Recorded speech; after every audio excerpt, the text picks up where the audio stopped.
Please. Order, please. This being Wednesday, it's now 3 o'clock. There's a private member's resolution on the floor. I now call on the member for Mount Pearl North to introduce his private member's motion as in the order paper. Here, here. Here, here. Here, here. Here, here. Thank you, Mr. Speaker, and it's a pleasure to rise in the House today to speak to the private member's motion on foster care that I read into the record yesterday, Mr. Speaker. And for that reason, I won't read the full motion again today, but I will read the final clause. And it reads, "Therefore be it resolved that this honourable House praise foster parents of Newfoundland and Labrador and commend the initiative the provincial government is taking to provide greater supports for foster parents in this province in recognition of the vital role they play in caring for the children and youth most at risk." Mr. Speaker, my objective today in presenting this motion is not to simply recognise the progress that this government has made in improving foster care. In fact, the people that I really want to acknowledge today are the foster families throughout Newfoundland and Labrador. Here. And I want my colleagues here in this House, on both sides of this House, to join with me in raising awareness of the need that exists for more foster homes here in our province. But beyond speaking to this issue as someone who's been an advocate for children and youth for many years, I chose to introduce this motion because it pertains to an issue that has touched me personally. In fact, I actually have a very deep personal connection to the foster care system. I actually spent the first 4 months of my life in foster care in this province. And after being born on the West Coast in Stephenville, in the old Sir Thomas Roddick Hospital, several days later I was placed in a foster home in Pasadena, which at the time was one of only a couple of foster homes on the west coast of the island. Now, my adoption journey and experiences with the adoption system are probably best kept for a story for another day, but suffice it to say, I got a good start in the early months of my life, thanks to a generous family on the West Coast that cared for many foster children. And I can say, Mr. Speaker, that I'm very grateful for that. And it's because of my life experiences that I continue to work with children and youth. It's also why I chose community service and public service as a career. Mr. Speaker, for many years, I've been aware of the need for more foster homes in Newfoundland and Labrador. And for many years, I've believed that if the people in Newfoundland and Labrador truly understood the need, then there wouldn't be such a shortage of foster homes. I mean, we're a caring, generous, compassionate people. So surely if the people of this province truly understood the fact that there are hundreds of children right here, right now, who are in need of good homes, then surely the people of Newfoundland and Labrador would respond. So that's my goal today, Mr. Speaker. This issue, if we choose, can transcend party lines. Today in this House, we can send a strong message of support for foster families, and we can challenge the people of Newfoundland and Labrador to answer the call and to become foster families themselves. There is a huge need, and we as elected officials and as people in this province have a huge responsibility to reach out to the children and youth that are in need.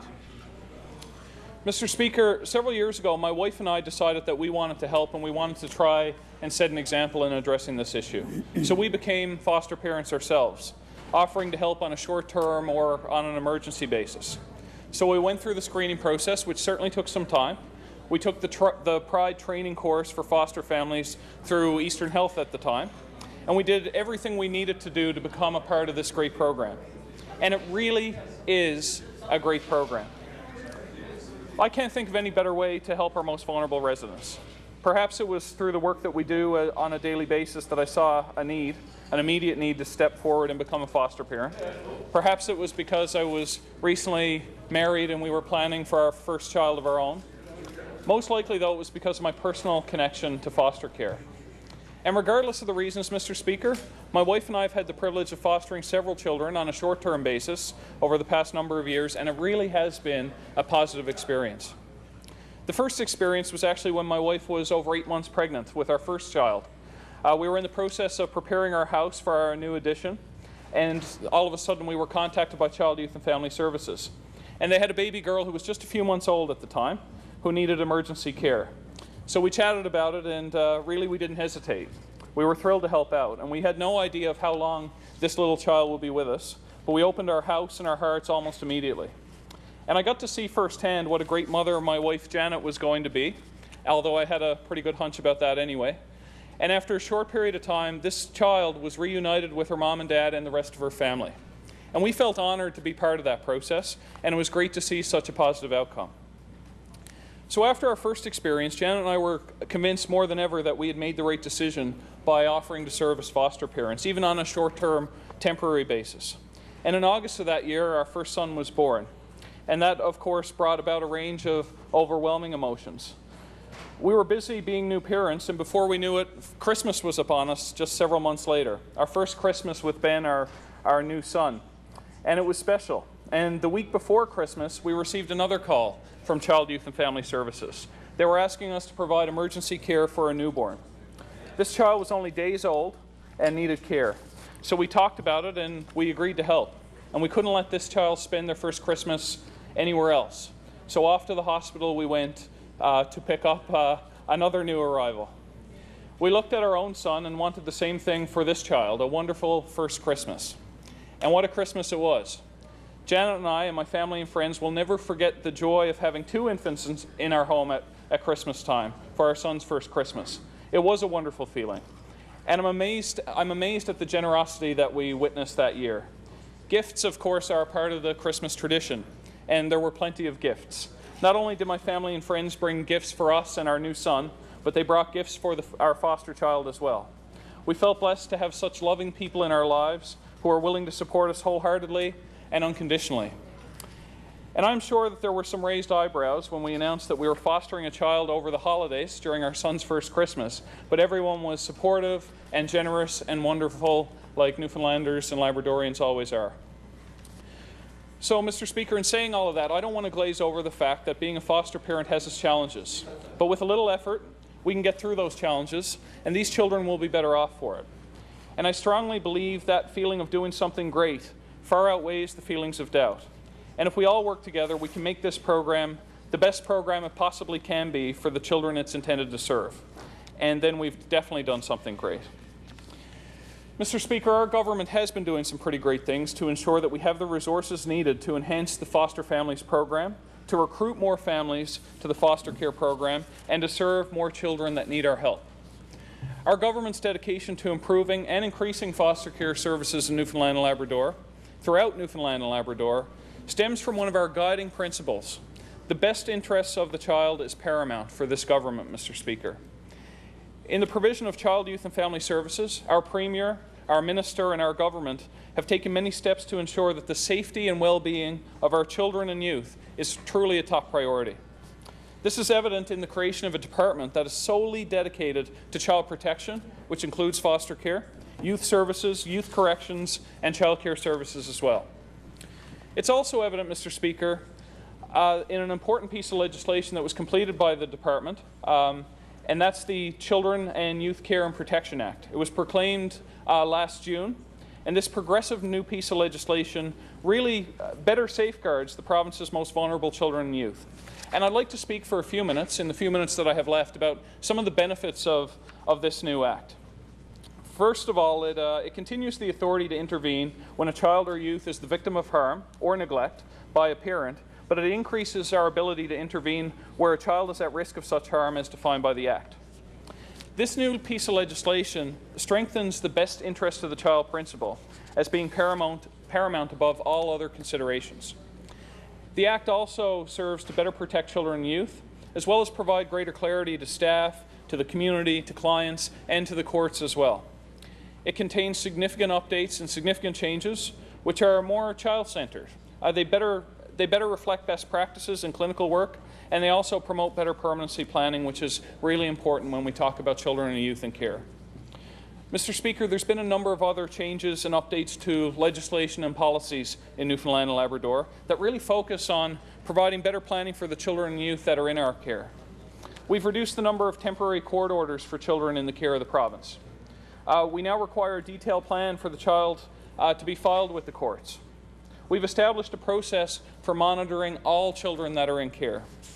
We've increased the age of continuous custody in the province. We support youth in need of protection even longer as they transition into adulthood.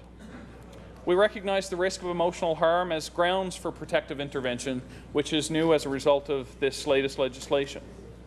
We've introduced a new statutory legislative review process, and we've imposed a publication ban that restricts the reporting of any identifying information about a child and the family with respect to a proceeding under this new Act. Mr. Speaker, the Children and Youth Care and Protection Act and the Protection and In-Care Policy Manual that's been developed by the Department provide direction and guidance to our frontline staff in the new Department of Child, Youth and Family Services to support their work with children and youth that are really in need of protective intervention. So in my closing remarks, I hope to talk some more about the new Act and some of the positive changes it has led to in the foster care system here in our province. It's also important to note, Mr. Speaker, that most of the time the Department of Child, Youth and Family Services is working with families so children and youth can remain in their homes. This is a really important principle that we're deeply committed to.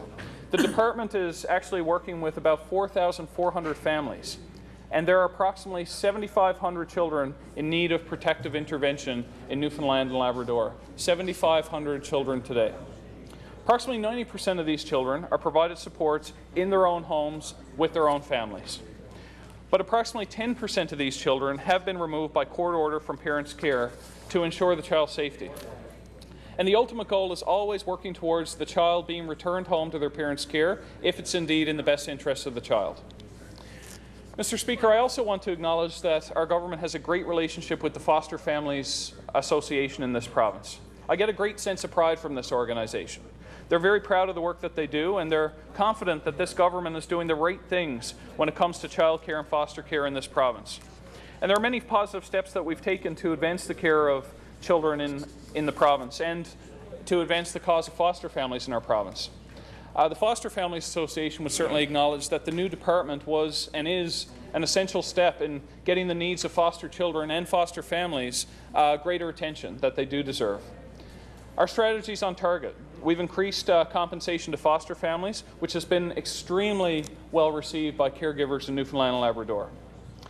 The Foster Families Association would also tell you that any news stories, whether good or bad, following such stories, they see an increase in calls. They see an increase in offers to be foster families. So that exposure is certainly good, but we definitely need to reach more people in Newfoundland and Labrador. Mr. Speaker, though, as I mentioned earlier, there are still challenges that need to be addressed. The biggest issue from where I sit is a shortage of foster homes still to this day in Newfoundland and Labrador. More kids are coming into the system, and it seems, Mr. Speaker, that fewer families in this province are coming forward to help.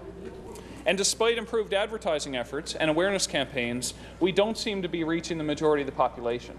The general public doesn't truly know that there is a real issue here, a real shortage of foster homes.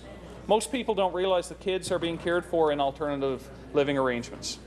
So we need to focus on recruitment. We need to do more advertising, and we need to do what we can as a government to raise awareness, working with organizations like the Foster Families Association. We need to improve compensation for foster families, as we have done, and we need to continue to do. And we really need to do whatever we can to get the community engaged in finding solutions. We also have to focus on the reasons for an increase of children coming into care and the apparent decrease of willing foster families, and do what we can to help address those challenges as well. Demographics are changing, Mr. Speaker. Parents who have 2 kids and are both working, for instance, don't necessarily feel they have time to take in more kids. Years ago, the mother perhaps would stay at home with a number of kids and still take in additional foster children. It was commonplace. The economy is changing, society is changing, and that certainly creates additional demands that we need to consider. We also need to consider the complex role that foster parents are called upon to play. Many people who don't have kids and want them are very nervous, very fearful of taking foster children because of that looming fear that they're going to eventually return to their homes or be taken back. The goal of our system is reunification with birth parents, and although it doesn't always happen, many people are reluctant to be engaged in foster care under those circumstances. So there are challenges, Mr. Speaker, and we've worked to overcome many of these challenges. And while there is still work to be done, I really do believe that we're on a good path. The bottom line, Mr. Speaker, is that we need more foster homes in Newfoundland and Labrador. The Foster Families Association and the Government of Newfoundland and Labrador is indeed working quite hard to address that. As elected officials here in this House, Mr. Speaker, we need to do our part to get that message out, and that's what I hope we will be able to do together here today. I'll conclude there, Mr. Speaker. I hope that other members of this House will share their experiences. Today is an opportunity for us to stand together and applaud the efforts of our foster families and to emphasize the need for more foster families. If we continue to get the message out there, I'm really and truly hopeful that the people of Newfoundland and Labrador will answer the call and we'll see more people come forward to serve as foster families here in this great province. Thank you, Mr. Speaker, and I look forward to the rest of the debate this afternoon. Good job.